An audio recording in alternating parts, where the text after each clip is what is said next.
kita punya persamaan garis tersebut atau persamaan medan tersebut. Nah, itulah yang akan kita pelajari hari ini. Jadi kalau semuanya sudah kenal, maka posisi itu punya koordinat x, y, z. Nah, ini kalau representasi gridnya. Nah, kalau saya breakdown pakai notasi seperti ini. Nah, tinggal diberikan angka kan, bisa kan semuanya kalau diberikan angka gitu. Nah, selain itu, kalau ditanya ini berkaitan dengan vektor, tadi kan kecepatannya panah merah kan ya. Panah merah itu ada arahnya. Kalau ditanya berapa kecepatannya, itu berarti berkaitan dengan kan panah itu kan bukan berkaitan dengan vektor. Kalau ditanya berapa kecepatannya, berarti kita berhubungan dengan magnitudo. Magnitudo itu ya kan, kalau dulu gitu kan ya, besaran kan, besarannya kecepatannya berapa, itu berarti kita perlu eh, menghitung dari magnitudo vektor V ini. Berarti akar dari komponen X-nya, Vx kuadrat, Vy kuadrat, Vz kuadrat dijumlahkan, diakarkan. Atau kalau representasi pakai UVW, Anda bisa pakai ini. Ya kan ya? Nah, berarti itu kalau ditanya kecepatannya. Nah, berarti ilustrasinya kalau misalnya arah dua dimensi itu adalah seperti ini garisnya yang hitam tebal ini, V, arahnya ke sana begitu, berarti dia punya komponen yang lain, yaitu theta. Kan ada arahnya, theta. Nah, theta itu kan bisa dihitung dari komponen ke arah Y dan arah X kalau dua dimensi. Ya kan, ini kasusnya dua dimensi kan ya. Jadi yang X-nya itu ini misalkan Vx atau U, ini Vy atau V kecil. Nah, ini arah vektor kecepatannya. Ya, berarti kan Anda bisa hubungkan sudut ini dengan diagram sederhana ini.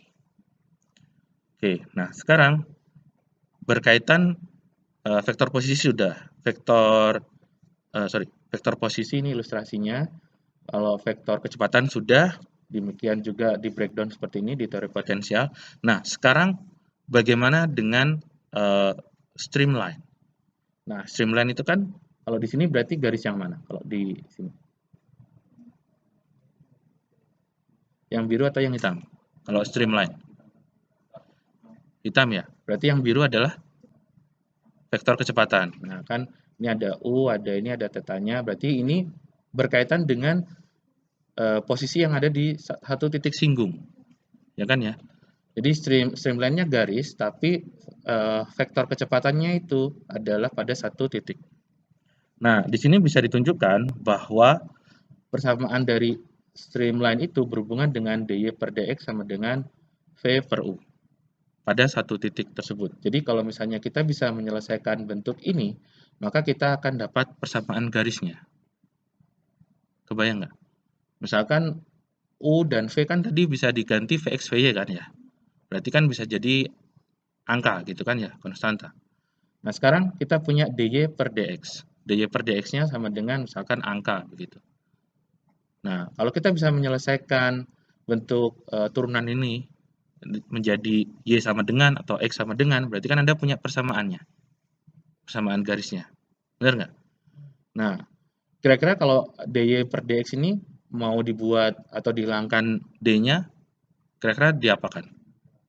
Diintegralkan. Oke, jadi mudah kan ya? Jadi kalau sudah bisa diintegralkan, nah sekarang problemnya tinggal perhitungan integralnya. Nah, ini saya tulis di sini untuk reminder saja, siapa tahu ada yang terbiasa pakai Vx, Vy, Vz.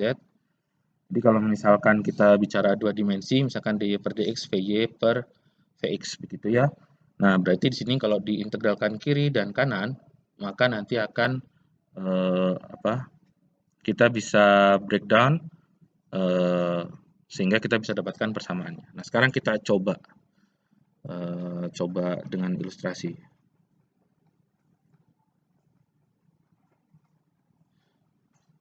Nah, misalkan ini kira-kira masih lancar nggak nih responnya nih. Nah, jadi kalau bentuknya yang ini saya berikan integral, kan kurang lebih jadi seperti ini, benar nggak? Vy-nya saya pindahkan gitu misalkan.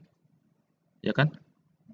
Nah, misalkan Vy-nya itu adalah berupa Y, Vx-nya berupa X. Nah, berarti ini kan bisa diperoleh apa nih kira-kira? Kan integral, coba. Gimana? Ln Y sama dengan ln X. Ada yang nggak setuju? Kan integral itu kan biasanya punya batasan, punya rentang. Ya kan, berarti kita punya ln Y dengan batasnya, batas bawah, batas atas. Ln X juga punya batas bawah, batas atas. Nah, sekarang bagaimana supaya dapat Y sama dengan atau X sama dengan? Ya, berarti kan ini nanti biasanya kalau Anda dulu belajar integral itu kan harus integralnya kalau nggak ada keterangan batasnya kan tambah konstanta kan ya.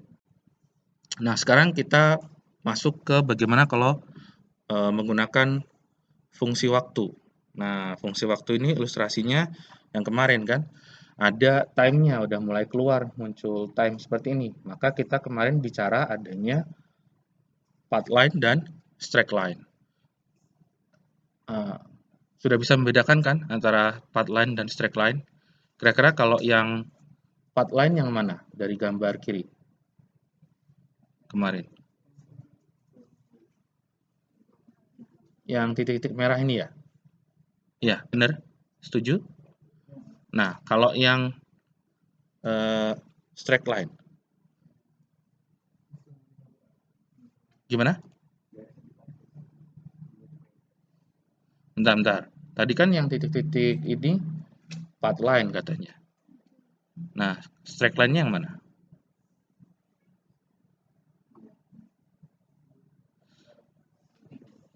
Lingkaran-lingkaran ini ya, tanpa ada garis ini misalkan. Berarti anggap aja kayak kalau foto itu foto fokus gitu ya, langsung dapat semua. Partikel 1, 2, 3, 4 dapat semua. Tapi kalau yang path line itu yang satu jalur dari partikel. Itulah.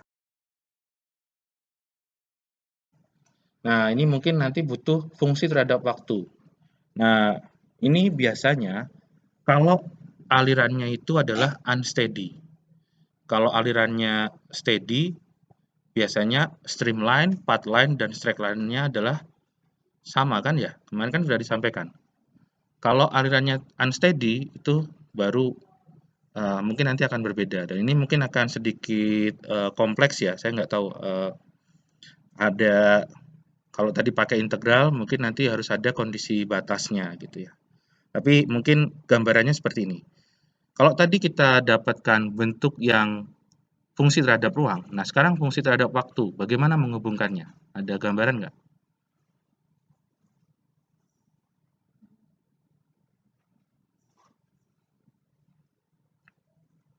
Jadi gambarannya ini, kalau kita punya vektor kecepatan atau vektor posisi juga dan ada alirannya, maka waktu itu biasanya komponen X itu dinyatakan sebagai dx per dt atau jarak dibagi waktunya kan ya.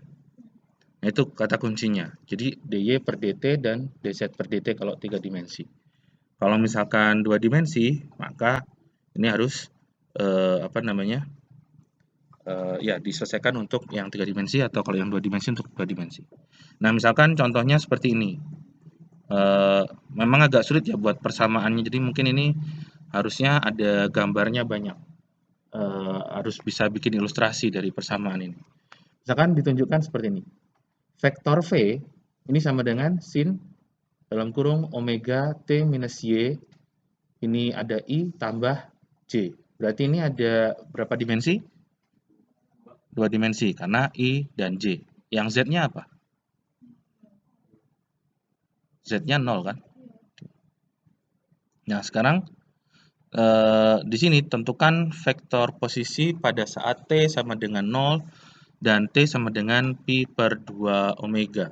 Nah, tujuannya kalau udah pakai waktu 0, waktu awal dan ada waktu itu supaya kita bisa tahu path line dan atau misalkan streamline atau straight line, sorry. Oke, jadi kita bisa gunakan bentuk yang seperti ini. Nanti akan didapatkan juga integral, gitu ya. Baik yang X dan yang Y. Dan nanti fungsinya ada T-nya, karena ada dt-nya, kan gitu kan? Tuh. Saya mungkin belum sempat buat gambarnya ya, tapi mungkin kalau saya buat coret-coretan cepat, mungkin ini belum bisa diikuti, tapi hanya memberikan ilustrasi saja ya. Ini mungkin saya coba tunjukkan. Ini mungkin kita nggak akan latihan dulu yang ini, tapi mungkin Anda perlu tahu dulu lah ilustrasinya.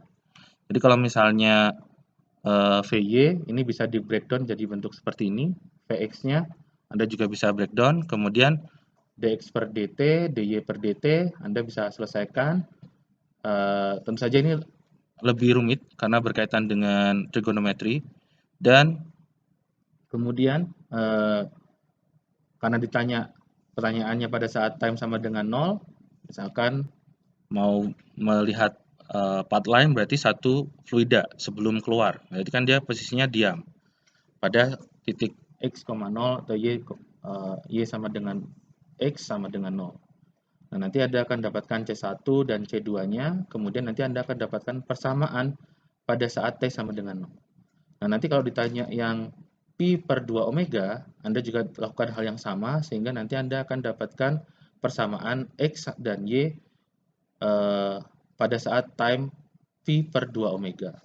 Nah, dari situ kita punya persamaannya, kan? Nah, setelah ada persamaannya terhadap T, ada persamaan terhadap ruang. Jadi nanti bisa digambar garis untuk path line-nya pada saat T sama dengan 0, atau path line T pada saat V per 2 omega. Nah, kalau kita mau menghubungkan ke straight line, nah ini analisanya harus cukup banyak nih. Jadi, kalau istilahnya ini harus ada time 0, delta T keberapa, kemudian dijumlahkan semua, baru digabung. Nah, tapi mungkin Anda bisa cek di buku teks supaya Anda lebih lengkap ya informasinya. Nanti ada banyak gambar kalau di buku teks.